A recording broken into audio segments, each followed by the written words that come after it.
Good afternoon, everyone. Thanks for your time and thanks for joining us for today's webinar. We'll be starting very shortly. We'll just give it a few more minutes for some of our other participants to join. Thank you.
Good afternoon again, everyone, and thanks for your patience. I think we have quite a sizable number now. We can start the webinar. But before that, I just want to confirm everyone can hear me, and also I'll be sharing my slides again. So for those that join in again, they're able to see. So, okay, so I'm sharing the slides again. Just want to confirm that everyone is with us here, is able to see the screen and also hear my voice clearly. You can indicate maybe in the chat box or by give a thumbs up.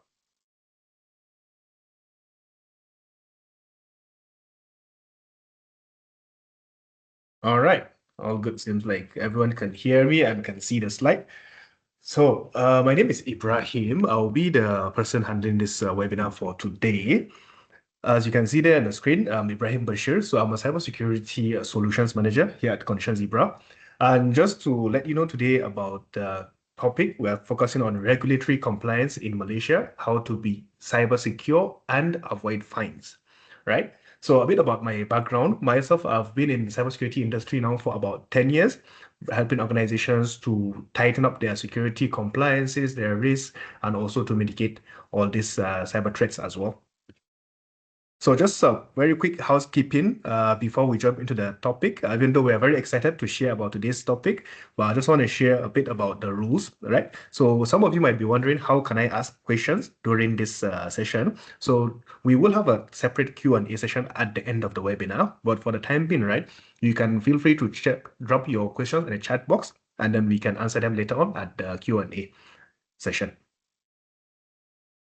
Right. And then some of you might be thinking, will you be able to view this presentation or this webinar afterwards? Yes. So we will be recording the session. So after that, if anyone is interested to see a copy of the slide or the video or what, you can drop us a message via email or WhatsApp or what, and then we will be able to share with you the slides or the recording as well.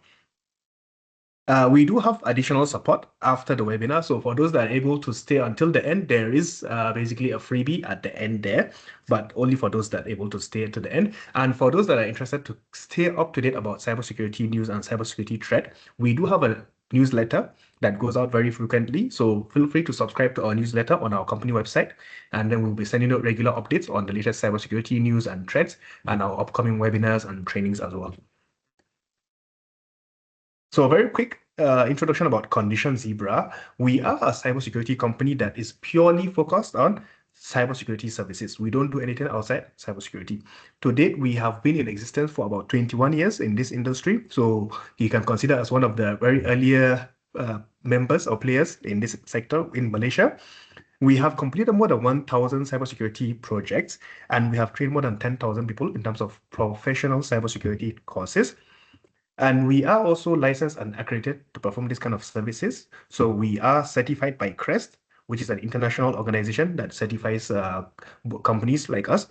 We are also licensed by NACSA in Malaysia. We are licensed by the Cybersecurity Service Regulatory Office in Singapore.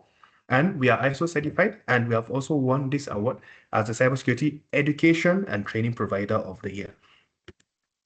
And lastly, we are a HRDF approved training provider. Right? So in a very high level, what we do is 4 pillars. One is security assessment. So talking about penetration testing, source code review, email phishing, we perform all these kind of services. We do have our digital forensic services. So touch wood, if today you are facing any cybersecurity incidents and you need someone to help you to investigate or to do a forensic or incident response, we are here to support. We also have our managed security services, whereby we can become your cybersecurity team to monitor your environment 24 hours, 7 days a week, and also assist you with regulatory compliances and the whole cybersecurity for your environment as well. And lastly, we are an IT security training provider. Right. So in more detail, this is a more detailed list of what we do, right? So I will not go into this, but if anyone have any requirement for any of these services, please feel free to reach out to us via email or WhatsApp or phone call, and we will be happy to assist you. So talking about today's webinar, right? Basically, what are we going to be covering in the agenda, right? So first thing is the overview of Malaysia's core cybersecurity laws and standards, right? So today's topic is a bit theoretical, right? It's not so technical in terms of hands-on and all that, but we are more focusing on the underlying policies, practices, and procedures that actually govern cybersecurity, right? And also that should govern our daily activities, even though as a IT professionals or even as a non-IT professional. But these are the things that will affect us in our day-to-day because, of course, we're talking about regulation or government laws and things like that, right? So we also talk about what the regulators expect from businesses in 2026, right? Common compliance gaps that lead to investigations and penalties. We will also talk about the essential security controls every organization must implement, right? Then how VAPT supports regulatory compliance, right? So for those that don't know about VAPT, I will share more on that later on. Also how MDR helps with continuous monitoring and incident reporting. I will also share a bit more about how MDR works later on.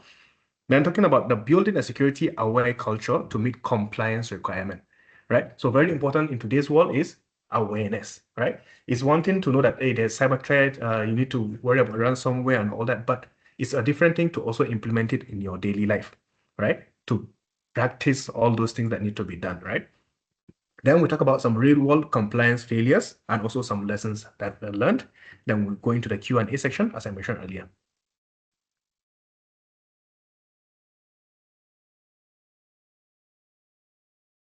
Now, as we go into cybersecurity, right, especially in 2026 that we are today, what are the common threats or the common issue that we are facing, right, in cybersecurity? Or as a very high level, when you think about cybersecurity, the three things that should come to your mind is CIA, or the confidentiality, integrity, and availability. Right? So some of you might be familiar with this concept of CIA, or we call it CIA triad, right? But at a very high level, what does it mean, right? So one talking about the goal, right, is to prevent cyber attacks and minimize damages, right? So is there going to be an attack? When will the attack happen? Who knows? Nobody knows, right? Nobody knows when the attackers will hack you. Maybe they try attempt on a weekend, weekday, nighttime, you don't know, right?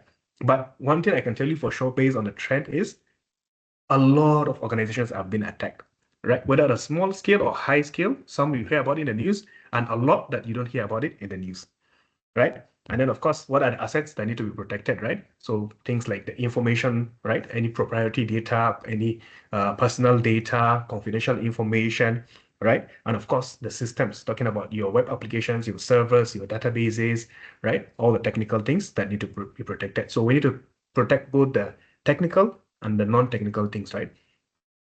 The digital assets, so-called, right? And the common cyber attacks, of course, we are talking about alteration attacks, right? So we talk about alteration or data, it affects data integrity, right?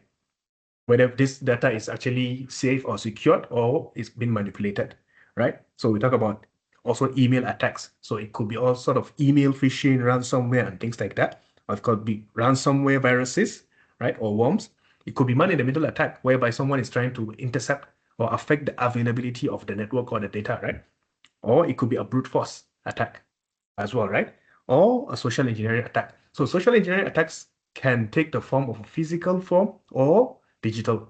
So physical form social engineering attacks can be like someone doing tailgating, right? So for someone trying to access into your office or someone trying to access to restricted areas that by right they don't have permission to do it, right? But how can they do that? They can follow someone, maybe they can follow an authorized person. I'm trying to walk into your office today, then I see one of your staff who's already have authorized, trying to go in, and quickly follow, walk behind them, right? Tailgating. Or it could be some common mistakes that are being done in the office environment. For example, people write username and passwords and put it on a sticky notes and they place it on a table, right?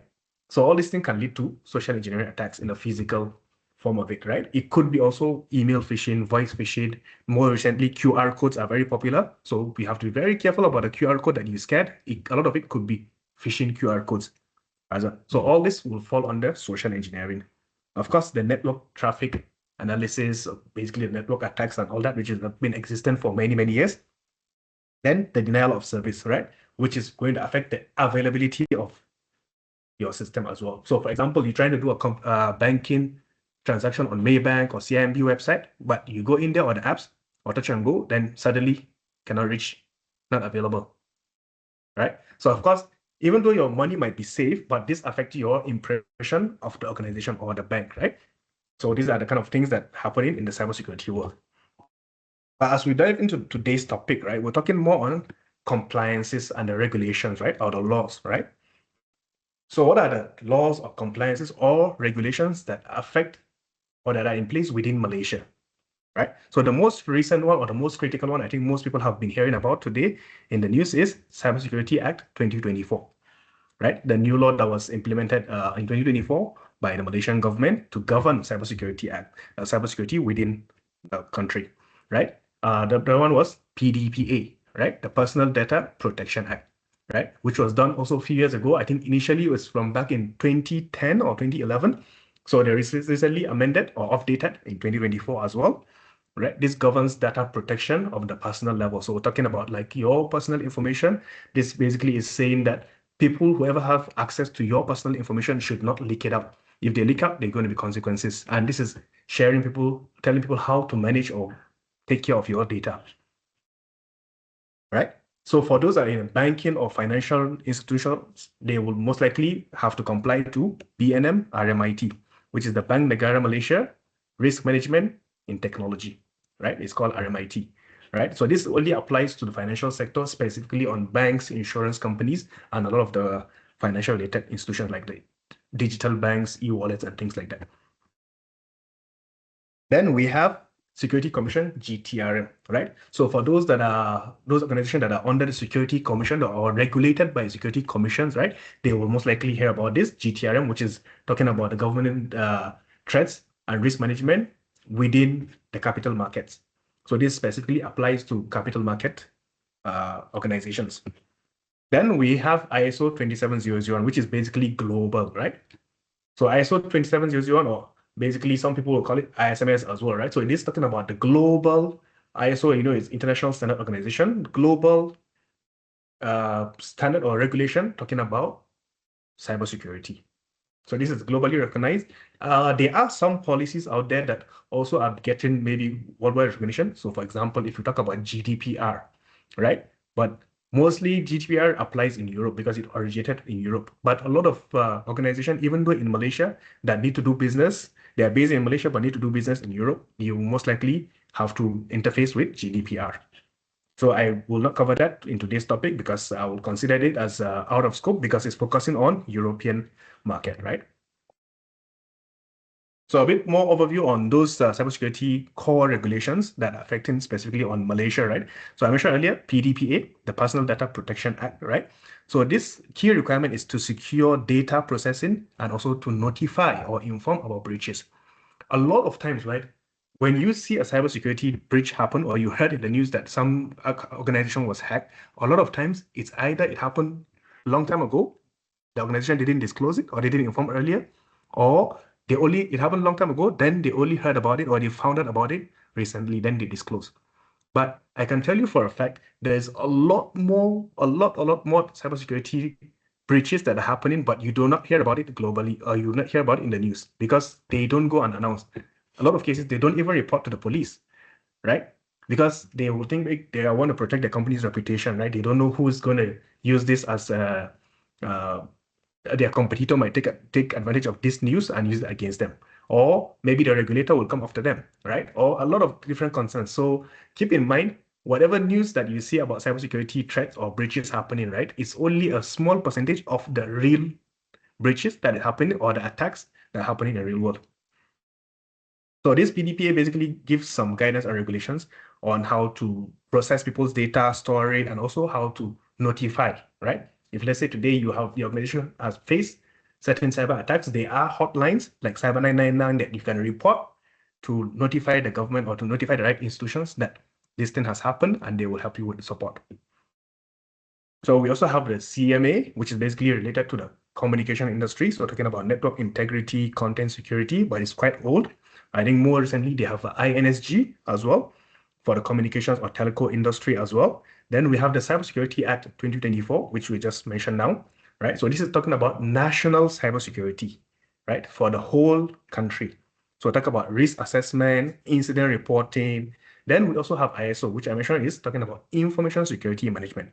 So the implementation, the risk assessment, the continuous improvement, right? So this basically gives organizations, whatever organization that you see is certified or basically complies to ISMS or ISO 27001, you can have some peace of mind that they have the certain policy and process and procedure to protect data. Because for them to get this ISMS certification, it means they have gone through a lot of rigorous controls and implementation and audit. And this thing gets audited on a regular basis, on a yearly basis, right? Then we have RMIT from Bank Negara, which is the central bank of Malaysia. So this governs the financial sector. So like your banks, insurance companies, and a lot of the financial related organization, right? They get audited by Bank Negara every year, right? A lot of, especially the big players, right? The big banks, right? They will have to report to Bank Negara on a yearly basis on all these things, right? So talking about the access control, the incident response, the third-party risk management, right? So there are a lot of controls and a lot of policies that they need to comply to make sure that your information and your cybersecurity is safe, right? So one thing is to protect the customers, but to also protect the organization and their employees as well, right? Then we have the Security Commission, GTRM, right? Talking about the risk management in the capital market. So a lot of the stockbrokers or the capital market players, investment banks, right? They need to comply to GTRM, right? So talking about the framework for managing risk in technology within the capital market. So they also have a lot of policies and compliances that they require all these organizations to comply on a yearly basis, right? But what are these? These are all in paper, right? Policies, process, and all that. Do people actually really follow them in real world is a different thing. So talking about what is the expectation from the regulator? What do they expect from you guys as organizations within Malaysia, right? So first thing is full compliance with Cybersecurity Act, right? So if let's say you want to have full compliance with Cybersecurity Act, you need to go and study, right, to see what part of this Cybersecurity Act applies to my organization.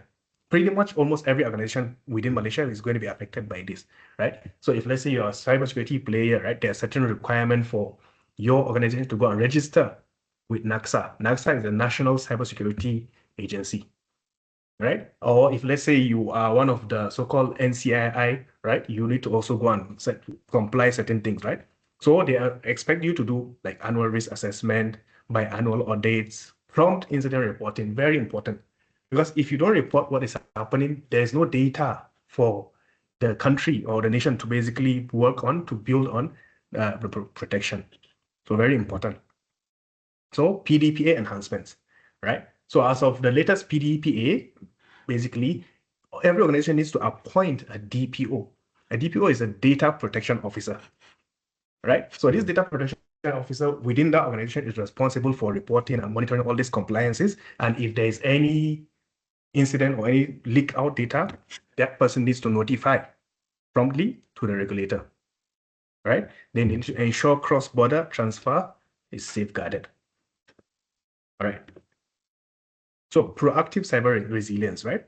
So which basically means you don't have to wait until something happened to go and take action about cybersecurity. Today, a lot of us are relaxed with, hey, okay, I've never been attacked. Why should I go and do something about cybersecurity, right? But in a real sense, this is not the way, because when the attackers will target you, right, you don't know. Maybe you might be sleeping. Suddenly wake up in the morning, a lot of DDoS attack or a lot of ransomware or what kind of attack that happened to your organization. So you do not have to wait. You have to be proactive.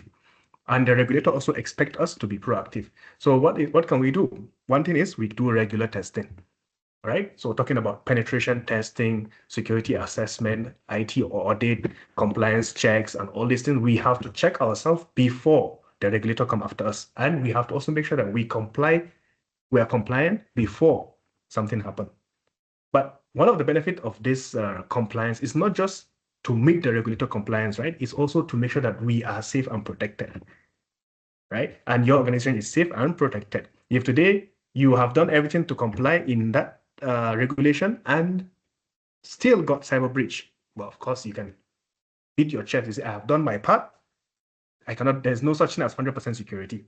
But if let's say today you haven't even done your part and then you have cyber breach, of course the regulator come after you. Hey, do you have this? Do you have this? Do you have that? Do you have DPO? Have you done this? You don't have anything. Then one thing is you have the conscience, of course, the challenge about your part, you didn't do your own part. Second thing is you also know that regulator will come after you because you didn't follow the processes and the regulation, right? Or another case is you might even get fines, right? So under this, the proactive cyber resilience is you have to appoint third parties to do oversight, to check your cloud and risk management, right? If today, some of you might be thinking, I don't have cybersecurity team, I don't have cybersecurity knowledge, or I don't know anything about cybersecurity. I got too many things to do. I don't have time to work on cybersecurity, right? It's all valid concern. So organization like us, Condition Zebra, we exist to help you to meet these compliance and requirements, right? So, you don't have to come to only us. There's a lot of players out there, right? You can appoint a vendor to help you to navigate on this cybersecurity. And a lot of organizations are also moving to the cloud, right? So moving to the cloud comes with risk as well, right? Third-party risk or vendor risk, right? A lot of us might be thinking today when we move our things to the cloud, we might be thinking, I don't need to worry about security anymore because if I outsource or I'll move my things to Amazon AWS or I move it to Microsoft Azure, they should be responsible for the security, right? This is a lot of the mindset of people, but in fact, it's not the right mindset. Yes, they will help you to secure the underlying infrastructure of their cloud, but whatever you put inside, right, is your responsibility. Right? So that's why we cannot simply hands off because we outsource to the cloud, we hands off our cybersecurity. We still have to do risk assessment. We have to do penetration tests. We have to do a lot of checks on the cloud environment as well. And of course, with AI coming in, the risk is even more because it's easier for the hackers or the attackers to target us. Right? So there's also going to be stricter enforcement. So moving into 2026, right, we can expect more strict enforcement from the government or the regulators. Right? So one thing is higher fines. The fines are going to be higher, right? Then the government also going to focus on the NCII sectors. So what are NCII? The NCII are the National Critical Infrastructure, right? National Critical Infrastructure Institute or organization, right? Basically, for example, talking about your backbone, like maybe your telecoms, talking about your power, right? The power generation companies like your TMB and all that, right? Those are critical national asset, or even your ports, right? Some of the banks as well. These are the organizations or the institutions that have to be protected at the national level, even though some of them might be private business or semi-private, right? But they have no choice because whatever they do is so critical that if today they've been attacked, it will affect the whole nation, right? So certain organizations or certain sectors have been designated as NCII. So whoever organization fall on this NCII, they have a lot of strict compliances that they need to follow to make sure that they are properly secured, right? And we move into 2026, we can expect the regulators to be more strict and they focus more on enforcement to make sure that all these organizations are compliant, right? Of course, there's emerging threats like ransomware, AI attacks. So even the regulators are also concerned about this, then they will be more strict on all the regulatees.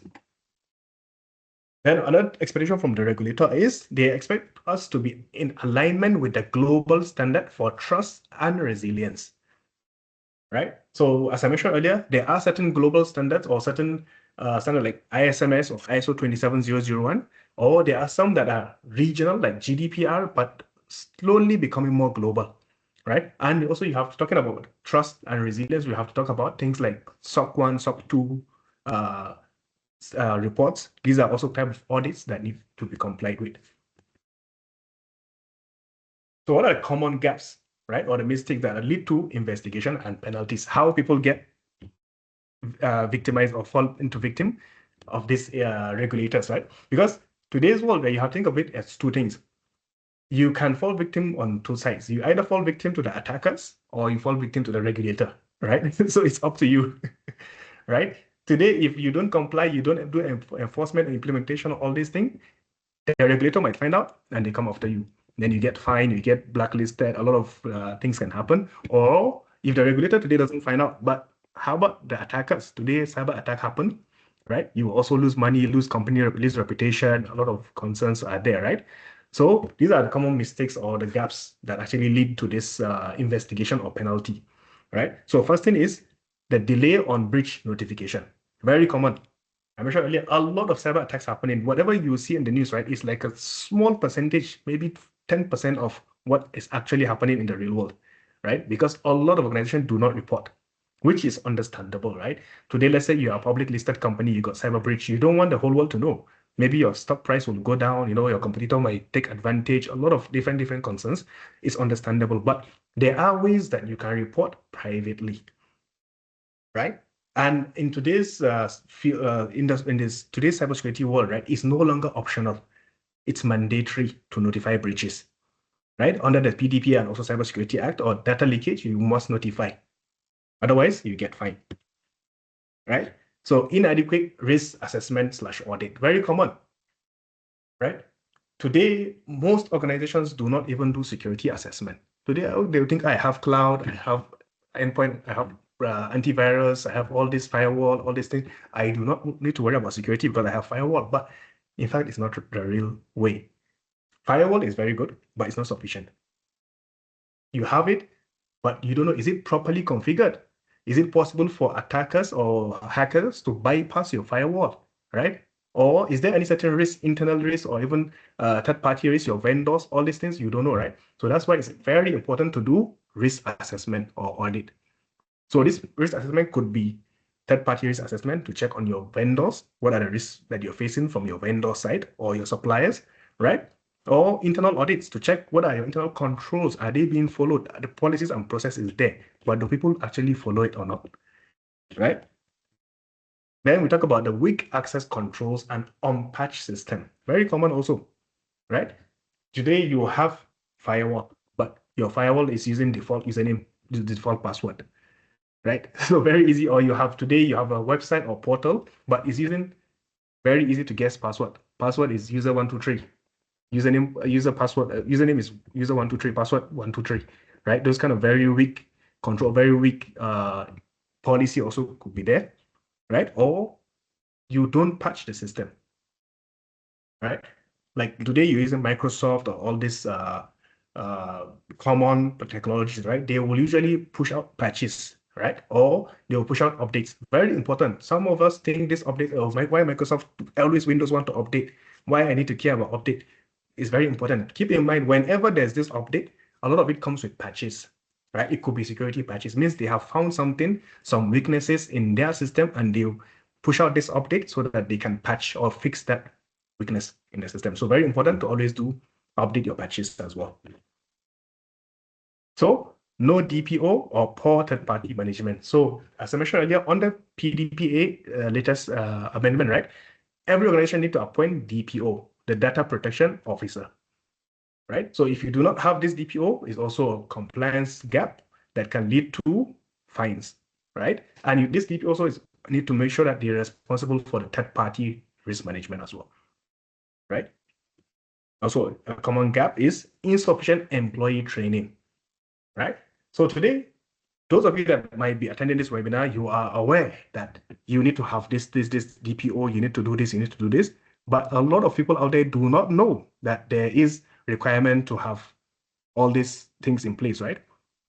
Or some of them, even though they are aware that, okay, cybersecurity is very important, but they don't know the steps to follow to make sure that the organization is safe and secure, right? Or even themselves is safe and secure, right?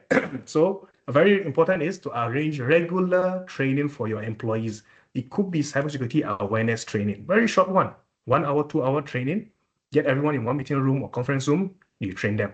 Hey, this is how you detect suspicious email, and if you suspect something, this is what you should do.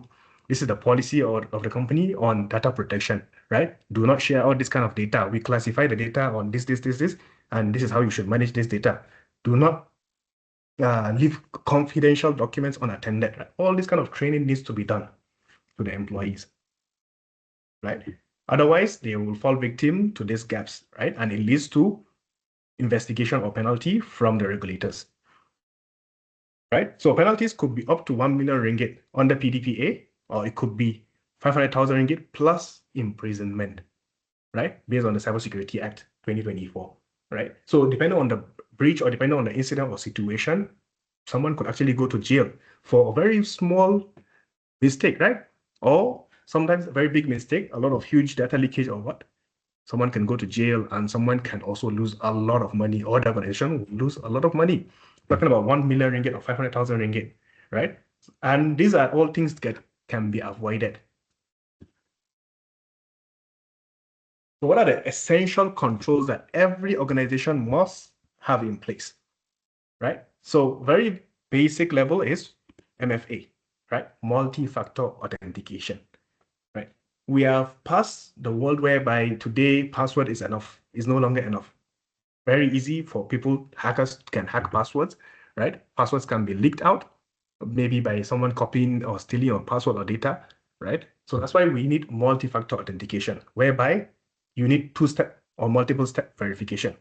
Sometimes you put password, then you still need to do facial ID or need to do OTP, you need multiple, to make sure that if one layer fails, there is another layer of protection, right? So sometimes it might be inconvenient, but we have no choice, right?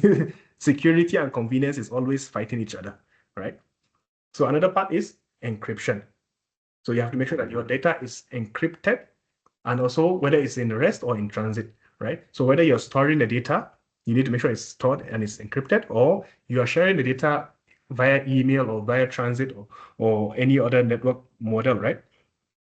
You have to make sure that the data is encrypted, right? So for example, when you visit websites, you can see on the website that they will have those that having a padlock and those without padlock, like HTTPS and HTTP, right? So HTTPS basically means it's secure, right? Or it's encrypted, right? So things like that. You have to make sure that all these are in place. Then you have to make sure you do regular patching and vulnerability scanning. So patching is, of course, like I mentioned earlier, you update the latest patches will be sent out by your vendors and your principal or suppliers. Then you have to make sure you update, right? Vulnerability scanning involves a more advanced level whereby you use advanced tools to scan and look for weaknesses in the system, right? And then you fix it or you patch it. Network segmentation and firewall, right? I want to believe everyone here in the organization will have some kind of firewall, right, in place already. But another thing is you need to do segmentation, right? You need to segment, or you need to separate those core networks from the non-core. You need to separate, like, let's say the corporate network from the guest Wi-Fi, all this segmentation need to be done so that to make sure that if today there's a cyber breach at one segment, it doesn't spill into the other segment. For example, a ransomware case or something like that, right? So there are all these controls that are recommended to be done. Then also you need to implement endpoint detection and response, EDR, right? So we are past the days of antivirus already, right? Antivirus, they are, yes, very good, but it's only the most basic level for protecting your endpoints like laptops, desktop, and even servers. Because today, there's a lot of malwares or ransomware, all these things that can actually evade your antivirus, right? They can evade detection, right? Because antivirus works by detecting signatures, right? They will use signatures to detect whether this is a malicious file or malicious virus or something like that. So if that signature does not exist in the database of the antivirus, then it cannot detect it. So we are today moved from antivirus, we have moved to EDR, right? Endpoint detection and response, which is a more advanced endpoint detection solution, whereby it has capability to first thing to detect based on real world case studies, based on real world analysis. Each file or each incident gets investigated and analyzed to see whether is this a suspicious item. If it is suspicious, they will analyze further, and it also has the capability to do response, right, or remediation. Antivirus cannot do that, right? Antivirus will check if, let's say, ask, okay, quarantine or delete, but it cannot investigate whether this thing in a real sense is actually a threat or not. So EDR have a lot more advanced capabilities. They have AI functions, and they have a lot more things that can help us to protect our endpoints, right? Another last very important key is we need to do backup, and we need to also have incident response testing, right? Backup, very important, because today anything can happen. Server can fail, database, all these things can fail, technical things can fail, right? Or a ransomware can happen, right? Very important is to have backup. There are more advanced backup solutions today like Druva that also have come together with the ransomware protection, right? So it means the backup solution like Druva, they have their way to actually filter out, right? Or protect the backup data from ransomware, because a lot of cases happen whereby ransomware it happens on the production live network, and it also goes and also corrupts the backup data as well. So it means you have lost two times. You lost the main data, you lost the backup data to ransomware. But at least if you have backup, you have one chance to save yourself, right? At least if the main data is gone, hopefully the ransomware doesn't spill into your backup, right? Or if you have more those Druva, then it can also protect your backup from this kind of disaster as well, right? Then incident response testing. So first thing is you need to have an incident response plan, right? You need to make sure that you have these policies and procedure in place today. Touch wood, if there is cybersecurity incident happen within our organization, how can we detect this thing is a genuine case or genuine threat, right? If we detect or we confirm it's a genuine threat, how is the team need to respond, right? Who needs to be part of the security response team? How is the escalation process? Who needs to make decisions, right? So all these policies and processes need to be in place, and then you have to test it. Yeah, cybersecurity is a lot. It's a lot of things, right? One thing is you have the plan in place, but you have to test it. Real world simulation to see if real thing happen, will the people follow this thing or not? Because in theory, it's very easy. Everybody had kind of checklist, policy, procedure, but when real thing happen, that's when you see the real readiness of your team, right? So it's very important to test it out. So if you need, let's say, any support or consultation, companies like Condition Zebra, we do provide this kind of service. We can help you to come up with the incident response plan. We can help you to test it out. If you already have it, we can also help you to test it as well. Right. So of course, advanced threat protection is a very common thing that now you need to implement. So the first layer is we talk about the most basic, right? The laws, policy, procedures, and all that are in place. Then you have to also protect your technical layers, right? Like your digital asset, talking about advanced threat protection, like doing assessment or testing, like penetration testing. So here I'm going to talk about VAPT. VAPT means vulnerability assessment and penetration testing, right? This is basically a way for organizations to test the security of their network and their application, right? So you hire an organization like Condition Zebra, we come in there, we try to hack into your network or your website to see what are the security weaknesses that you have, and then we will give you a recommendation on how to improve your security, right? So why is this important? First is to protect your data, right? So whether it's a payment data, documents, email, sales, client list, or what, the data is protected, right? And also personal data as well. So talk about your customer data, your employee records, username, passwords, right? And also to evaluate real-time protection. So today you think, oh, I have firewall, I have all this solution in place. I do not worry about security. But how sure are you, right? If we don't test it out, you don't know.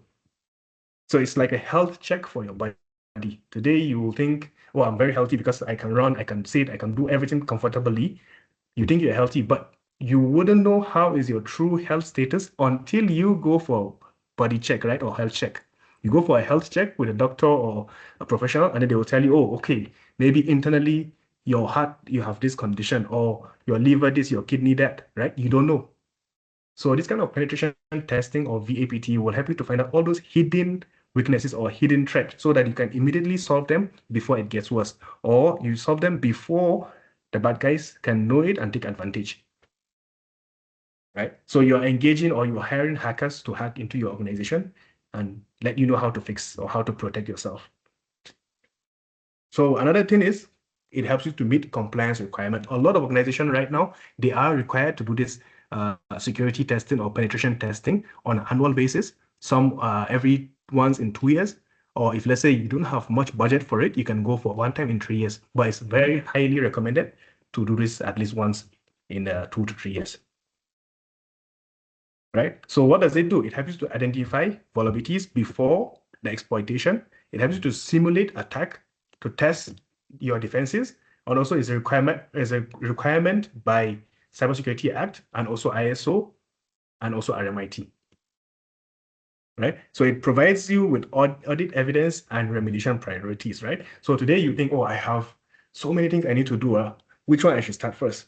So today, let's say you have done your penetration testing, it will help you to prioritize, to rank your rating. You know, this one is a critical risk, high risk, medium risk, and low risk. So you go and fix the critical risk first. Later on, you come back, you fix the high risk and then medium risk and until the low risk as well. So penetration testing will help you to rank and identify all these things, right? And it will help you to support mandatory risk assessment. So another thing that we can implement to help to meet our compliances is MDR, right? So MDR stands for Manage Detection and Response. So penetration testing I explained just now is more like hackers trying to hack you. Is a one time they test, find out the security gaps, they report to you, and then give you recommendation. Then they hands off. But MDR, right, is a service that help you to monitor the environment 24 hours, 7 days a week. So it's like you have a policeman standing in front of your door 24 hours watching your house, right? So you feel more protected, right? So this is how MDR works, right? MDR basically will help you to monitor your endpoint, your networks, your servers, right? Even application layers, application and all that. The whole thing depends on your scope. MDR can monitor everything. And there is a team sitting behind there. They're using advanced technologies like EDR, right? SIEM and all that to monitor your environment. And if they suspect or they see something, they can either take action on your behalf, or if they do not have the right permission to take that action, they will call you. So it could be today you're sleeping at 2 a.m., 3 a.m., and there's a cyber attack happen. Someone trying to hack you, right? If you don't have MDR, you don't know that it's happening. They will do whatever they want to do. Then you find out, wake up in the morning, you find out, hey, last night got cyber breach. This is down. This stolen, right? But if today you have MDR, you sleep in 2 a.m., you receive a call from the MDR team or your SOC team, right? They tell you, hey, Mr. Your server is being attacked from Russia. This port is being affected, right? They will ask you, what do you want us to do? Do you want us to respond to isolate the system, or you want to go over there to check it? What do you want us to do? Then they'll give you the option, right? Then you decide, okay, now I'm sleeping. You isolate it. When I go in the office in the morning, I will check.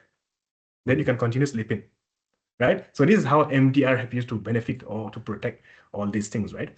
Or in certain cases, you can preset or pre-agree with the MDR or SOC team. You tell them, okay, when a cyber attack happen or breach happen, if it's a very advanced threatening situation, you guys immediately take action on my behalf, do this quarantine or do this, and then send a report, right? So they will do that, then email you the report. You wake up in the morning, you will see the report. Okay, last night someone tried to hack you, but we have taken action on your behalf, right? We have done this. This is the next step. Then maybe you can arrange meeting with them, understand more about it and all that. So this is, in a nutshell, how MDR works, right? So it can protect all your digital asset 360 degrees. Everything can be protected, not just email servers, networks, firewall, everything, right? They have the more advanced ones, which is called XDR. And this service works 24 hours, 7 days a week. So, like I mentioned, it has 24-hour threat hunting, automated detection and response by experts, right? Then it ensures timely reporting. So under Cybersecurity Act and also PDPA, reporting is very important, right? And also it helps you to monitor your logs and manage the logs as well, right? So it reduces detection response time. So in the past, maybe even though the cyber attack happened during daytime, you are in the office, but you're busy, you're doing many things, right? So maybe by the time you team did respond, they analyze and all these things, the attacker has already done what they want and they move. Or they have done something, they implement backdoor in your system, you don't know, right? So this helps you to reduce all this response time because the team is there 24 hours and they are doing nothing but monitoring your system, right? And they can respond on your behalf, or they will let you know how to respond, right? Then you have continuous compliance login. So compliance is very important, right? Most of the compliance requirement, they will ask you, they need certain logs information to be stored. Sometimes the log need to be back up for this much time, right? MDR can help you to do all that to meet that compliance requirement. So the last item here, as we wrap up for today, is basically how to build a security-aware culture, right? So it's one thing to have your technical assessment, you have your policy procedure in place, you have your penetration testing, you have all the security checks and balance in place in terms of technical layers. But the most important part And the weak part about cybersecurity is the human being. So very important for us to make sure that they build what we call a human firewall, right? The human firewall is basically to reduce the risk of human risk factor, right? So for example, today you have done your firewall, pen test, do everything, but suddenly one of your employees go and leak out their password, or one of your employees go and open the server room, allow the bad guy to come in, right? Or someone simply take photo of confidential data and post online, right? So all these things could happen. That's why training or awareness culture is very, very important, right? So what does it do? Help you to reduce human risk factor, right? It fosters a security conscious culture, enhances knowledge of security policies, right? Improves incident response, and also, of course, vigilance against social engineering attacks, right? So in a way, your people will always be ready to respond to this because one thing they know how the hacker is trying to hack them. They know what are the weaknesses that they have within the environment and they try to fix it, right? And immediately they see something or they suspect something, they will raise it to the relevant people, either in your IT team, your security team to respond, right? On behalf of the organization, right? So very important is to do training, and this training will help you to build a culture of cybersecurity awareness within your environment. So we always say human is the first line of defense, right? So you have to protect the first line of defense, right? So one thing is mandatory ongoing training and phishing simulation. So as part of a lot of cybersecurity governance frameworks, there will always be cybersecurity awareness training, right? So it could be on an annual basis or once in every 2 years. A lot of organizations now, we're seeing the requirement is becoming more frequent. So some they will do every 4 months, right? Some they will do twice a year, some they will do once a year, but it's becoming more and more frequent because people are starting to see the benefit and the necessity for this thing, right? So of course, it also helps to improve the leadership commitment and clear policies, right? So of course, encourage incident reporting without fear, because a lot of times is people want to report. They see something, I made a mistake, but I hide it, I keep quiet. Why? Because I don't want my boss to scold me, right? This is a very common thing. So we as leaders or as within the organization, we have to create a culture of openness, right? Open door policy so that people will feel free to actually come and report, hey, I have open ransomware and my PC is affected, right? So the relevant people, they will quickly go and take action so that this thing doesn't spread within the organization. But if they are scared, someone open ransomware, they are scared to report, they keep quiet. Then the ransomware spread from his PC to another PC, then spread to the server, spread throughout the whole organization. So that's why we have to create a culture of openness, and we always have to encourage incident reporting without fear. And then we have to integrate security into operation, right? Security is no longer optional. Security is no longer a byword. In the past, it used to be, okay, security, we'll think about it. Right? We're building application, we'll talk about security later, right? I just worry about build the application, make sure it's functioning, ready, and on time. That's it. But security is no longer that way. It needs to be built into the operations as well, right? So whatever we do, people have to make sure they keep security in mind, right? Either by also enforcing it through policies and procedures, right? Then you have to ensure all these things by doing metrics, right? So training completion, phishing click rates, and all that. You have to monitor and measure all these things. It's one thing to say, okay, I want to do training, or I've done training. I send out email awareness to all my staff. Do they really open it? Do they read it? Do you know? Do they follow? You don't know, right? So that's why you also have to do testing, right? To do a phishing test, right? It could be an email phishing simulation test, a voice call, a lot of different things can be done to make sure that to test the level of compliance with the people, by your people. All right. Today you do security awareness training, you send awareness news, latest news, hey, don't click, don't click, don't click. You do all these things, but do you know whether they follow in the real world or not? Right? If you want to know, you do testing. You do either phishing test or you do spot check, right? Or if let's say it's a training, you make sure that you have attendance report to monitor who have attend, who haven't attend. Those that haven't attend, make sure you send them for another training, right? You also do phishing, test the level of awareness of the users. You fish them, see who are those that fail. Those that fail, you send them for remedial training, right? Then you do another test. You see, hey, this person keep failing. Then you have to do special session for him, right? So all these things have to be there to create the necessary environment. It's no longer autopilot anymore. We have to do these things deliberately, So, talking about the real world compliance failures, right? And what are the lessons learned, right? So, some recent cases, right? For example, the ransomware fraud is very common. I think ransomware, everyone have heard so much about it, right? A lot of compromised accounts. So, like, talking about ransomware, a very common example we have recently is the one that happened to Malaysia airport, right? Whereby it affected the whole airport operations. A lot of flights got delayed, postponed, cancelled, right? Operations affected, and they're asking for millions, right, to release the credentials to unlock the ransomware, right? So one is financial loss, operational loss. Of course, there's also cost, revenue, and a lot of things, reputational damage, and all that, right? Then fraud. If you read in news almost every day, you will see the news about some person in Malaysia has lost money to fraud, right? It could be a common person or even a very high level person, right? It could be like maybe a teacher, right? Some cases, policemen also got fraud, victim to fraud, right? And normal people and also very high level people, CEOs, CTO, directors in companies, right? Everyone is affected, different layers of fraud. So we have to be very careful, right? Compromised account. People have actually hack someone's account to steal money, steal data, or use the account to do something illegal, right?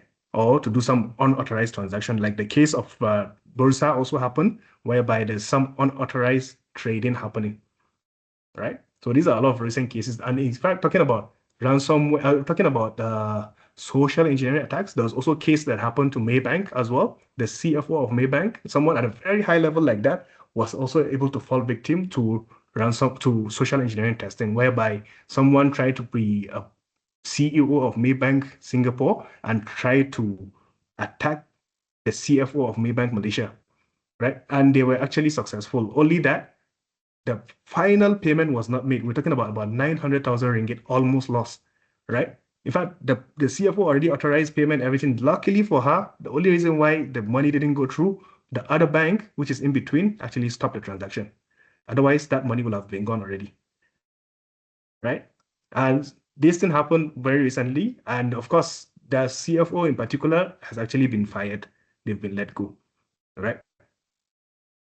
So consequences could be financial loss, reputational damage, regulatory scrutiny. Of course, today, if you're on the radar of the regulator, then right, they will drill down, they will audit everything, then you're having a lot of more headache and scrutiny, right?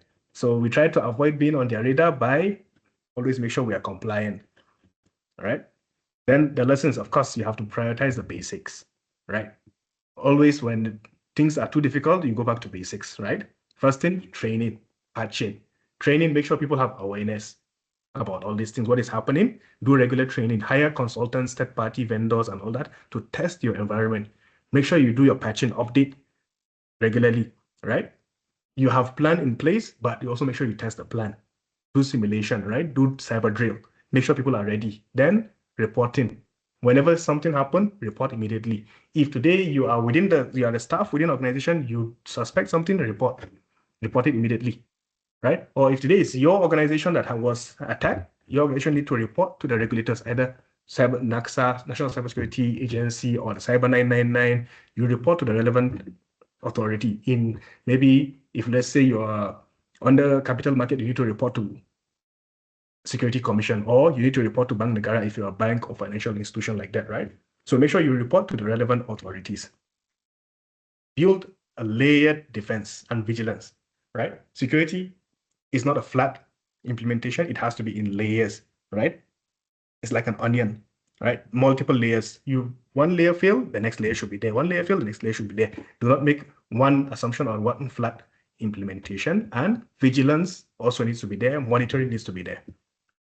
So for example, of our incident response life cycle will look like this, right? So talking about first, you have to basically prepare, right?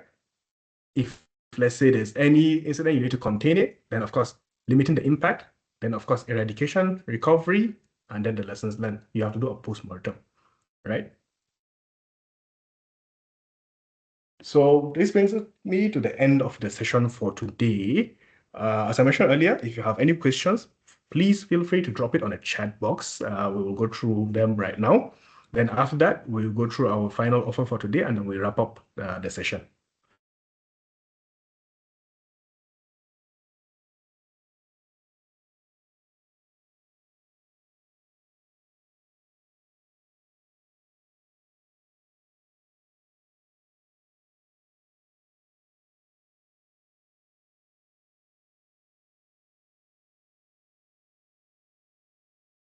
So far, anyone has any questions or anything you would like to share or clarify, you can just drop it in the chat box.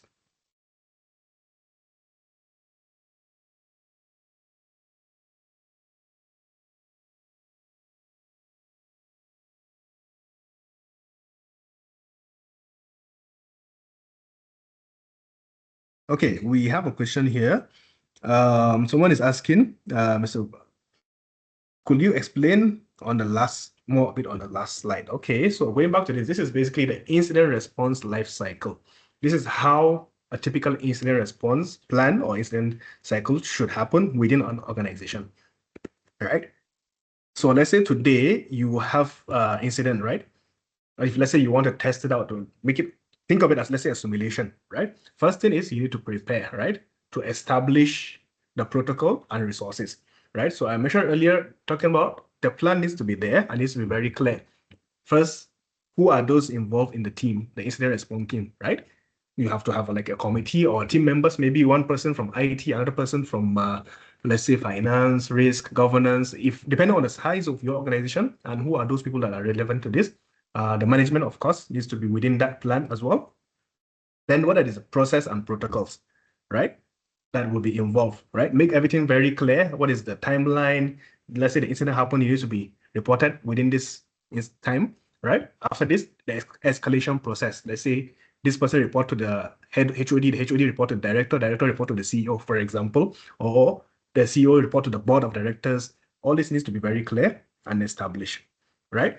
So if something happened, of course, need to contain it as well, right? So containment means limiting the impact of the incident, right? So it means, let's say today is a ransomware attack happening and affect only one server, right? So make sure you isolate that server, either by you physically disconnect it from the network or you isolate it, right, from the main network so that you make sure that it doesn't spread, because ransomware can jump from one server to another server or to one endpoint to another endpoint. So make sure you isolate that particular affected system, right? Depending on the situation, you make sure you contain it just to reduce the impact, right? Then you eradicate the threat. So if let's say it's a ransomware, then this ransomware needs to, after you quarantine or you isolate, then you make sure you remove the threat, all right? Then you have to scan to make sure that the system is clean and clear, right? Then you have to recover, right? So if let's say you have a backup, that's why earlier one of the requirement is or recommendation is you need to have a backup, right? So today, if you have a backup, you can recover from your backup, right? So that the operation can resume to normal, right? So after all this is done, you do not hands off and just walk away. Very important is you need to do a post-mortem analysis, right? You need to sit down with the team again, the committee again involved, and then you discuss where are the points of failures? Where did we go wrong? How can we improve, right? So you analyze the whole response to improve for future, right?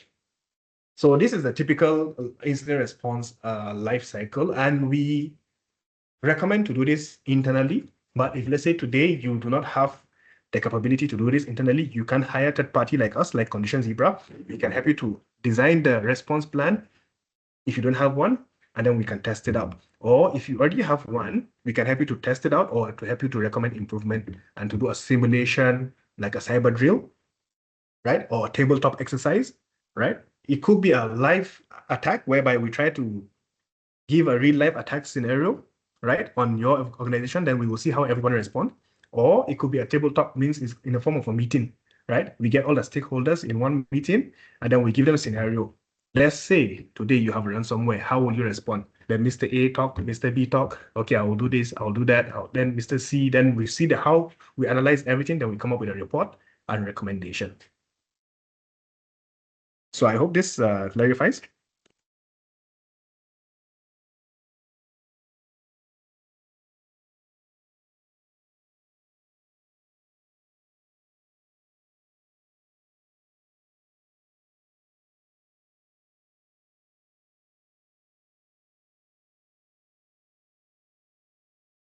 Okay, let's see.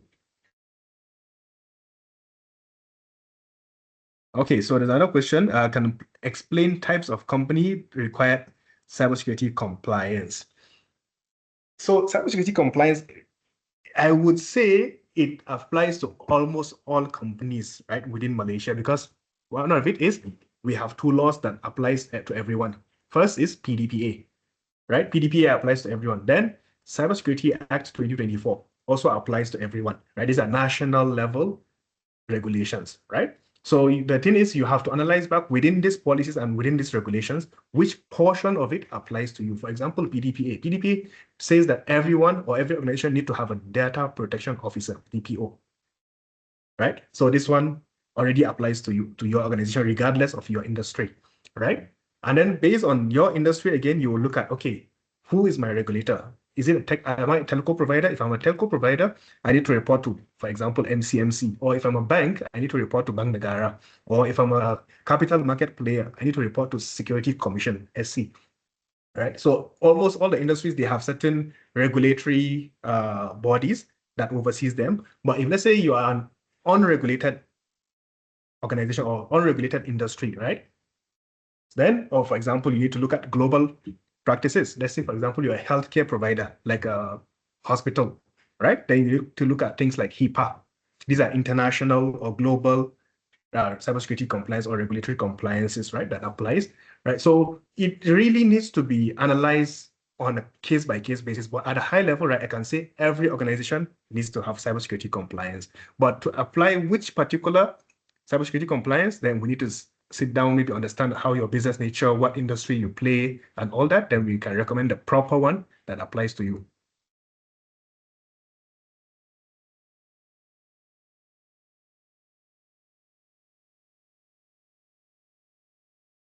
Okay, there's another question from Mr. Patrick, mentioned which authority we can report to if there are incidents. Right, so there are a few of them, depending on your industry as well, right? So of course, the one that applies globally or nationally, we have Cyber 999, right? Cyber 999 is the national cyber incident contact number, right? Or response number, right? So today, if you have cybersecurity incidents, you can immediately reach out to Cyber 999. It's like your 911 for the police, then you have Cyber 999, right? For the cybersecurity incidents. But in a more specific way, you also have to look at who is your regulator, right? Because as I mentioned earlier, there are some of these policies that apply to specific industry. Let's say, for example, you're a bank. Bank Negara, you must have to report to Bank Negara, right? Or you are capital market player, you need to report this incident to Security Commission, right? So you will have to depend on what industry or who is your regulator. But at a high level, first thing you can report Cyber 999, right? Other organization, because another thing is we have to keep in mind every country, right? They have something called the CERT, CERT, right? The Computer Emergency Response Team. This applies to almost all the countries in the world, right? So this Computer Emergency Response Team is responsible for monitoring and also responding to cybersecurity incident, right? For the whole nation. But of course, they are overstretched because they cannot support everyone, right? So many thousands of companies within Malaysia, right? So that's why they are not enough or not sufficient, right? So one thing is look at your regulator. Who's your regulator? You report to them. If you don't have a regulator, you report to Cyber 999. Or if you would like, based on your specific incidents, you can reach out to cybersecurity vendors like us, like Condition Zebra. You give us a call, we will recommend you the relevant people, depend on your particular situation at the moment, right? If let's say some cases you need to report to the police, it could be what kind of case? Maybe if it's a fraud, right? Someone trying to email fish you or ransomware case, different things, right? Of course, at the high level or at the national level, we have the National Cybersecurity Agency. So if let's say your organization is classified under those national critical asset, right? Or those NCII, then you need to report to NACSA, National Cybersecurity Agency, right? So it really depends on your specific situation.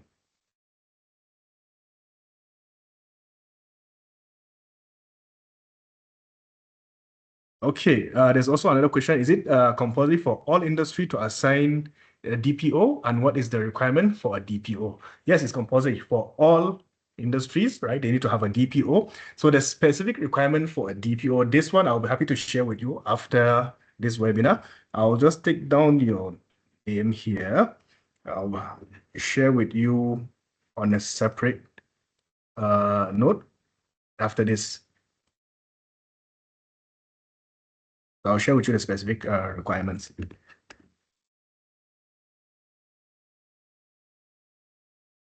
So are there security standards? Another question from Mr. Shahrul.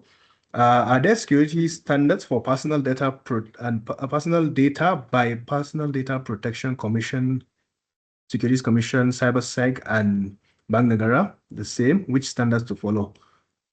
Okay, if I understand the question from Mr. Shahrul, you're asking whether this PDPA, Security Commission, Bank Negara, all these standards, are they all the same? Is that, if I understand the question? So they're not the same. They are not the same. Each industry has a specific regulators and a specific standards that applies to them. Even within financial institution, right? Within banks, right? Or within those that are regulated by Bank Negara, they are also classification, right? They will have the big players and also the not so big players, right? They have different layers or different parts that is applying to them, right? So they have, like, for example, what they call the large financial institutions, right? And all that. So it's not the same. PDPA, I would say, applies to everyone, right? National Cybersecurity Act, which is the NACSA, and also all that, the CSA, right? That one also applies to everyone within Malaysia. But the specific one that apply to your industry, you really have to see who's your regulator within your specific industry, but they're not the same. Some of it emphasize different parts. Some are more stringent, some are more relaxed, right? Some have more stringent timelines, right? And some are a bit more relaxed as well. But happy to share with you also a bit more on that if you would like as well. You can take that offline as well.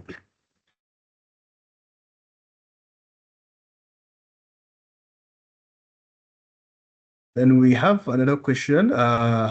Will it be possible to share the slide with us? Yes. I will also make a note. My colleague will share the slide with you later on. Okay, we'll share the recording as well for this webinar.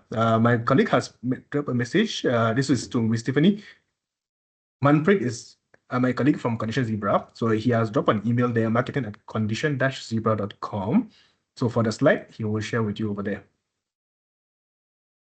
We have another question from Mr. Ramamuti. He's saying, can the DPO be outsourced or does it need to be internal user?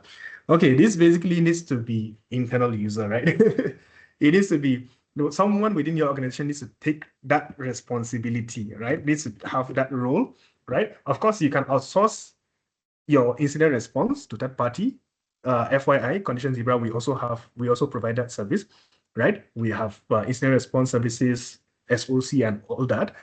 But within your organization, you have to have your own DPO, your data protection officer, right? So this data protection officer will be responsible to interface with the vendor or with the third party on behalf of the organization. So something happen, DPO will call the vendor or the third party, then they will interface, they will do whatever necessary from there. But within, you should have your own as well.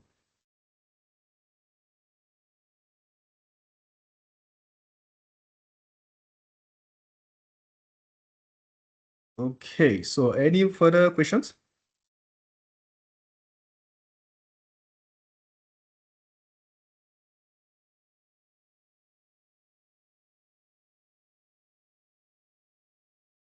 Oh, okay. Very interesting. So if we never receive notice from NACSA as NCII, do we still need to report to them? Okay, so in this case, I will say yes, right? Because as NCII, you already know whether your organization will fall under that or not, right? You do not have to wait for them. As I mentioned earlier, sometimes regulators also, they can be overwhelmed. They have a lot of things they're doing, right? So the fact that they didn't come after you doesn't mean they will not later on. So you have to play your part so that whenever audit comes or something happen, you are ready, right? To respond to them, right? And because I do interface with a lot of our customers, so a lot of those NCI, they have received some requirement. For example, they will ask them to do penetration testing or they will ask them to implement SOC, right? They have certain requirement or certain requests that they have received, right? But not all of them, which is true, not all of them. Yes. So if you haven't received, I would say try to comply, try to stay ready. You don't want to wait until last minute they call you, then you have to, panic to try to get things in order. Because one thing also I have to share here is because NCII, as I mentioned, they are national critical asset, right? Or critical infrastructure. They are considered like backbone of the country. So if today something happened to them, it affects the whole nation, right? It could affect uh, operations or finance or something like that to the entire organization, to the entire nation. So it's important to protect all these things. Even at your level, you do not have to wait for the regulator. Another thing to share is a lot of the attackers, right? Because today we're talking about cyber warfare, right? Sadly, this is where the world has come to. We're not talking about only physical war. Now, a lot of cyber warfare is going on, right? Let's say Russia, China, all these things, they are attacking each other, right? And most times when they target nations, they will target first the NCII, right? They will not go and target like their personal businesses and all that. They will target the NCII because they want to cripple the nation, right? So that's why it's important for the NCII to stay ready also, because you don't know who's going to target you. Maybe personally, your organization doesn't have issue with anyone, but foreign attackers want to attack the country, they go after you guys.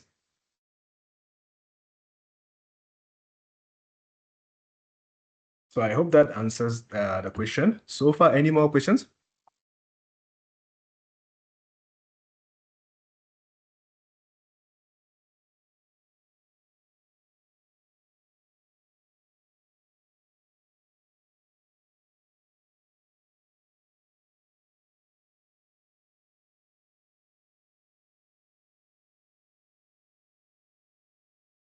So if we have no further questions, I think we can proceed to end the session. But just to share here before you guys go, I'm sharing this QR code on my screen here. So we are offering a free consultation services, right? Specifically about this governance, risk, and compliance, right? So for any organization that has joined this webinar today, we are offering up to 3 companies, right? Based on first come, first serve.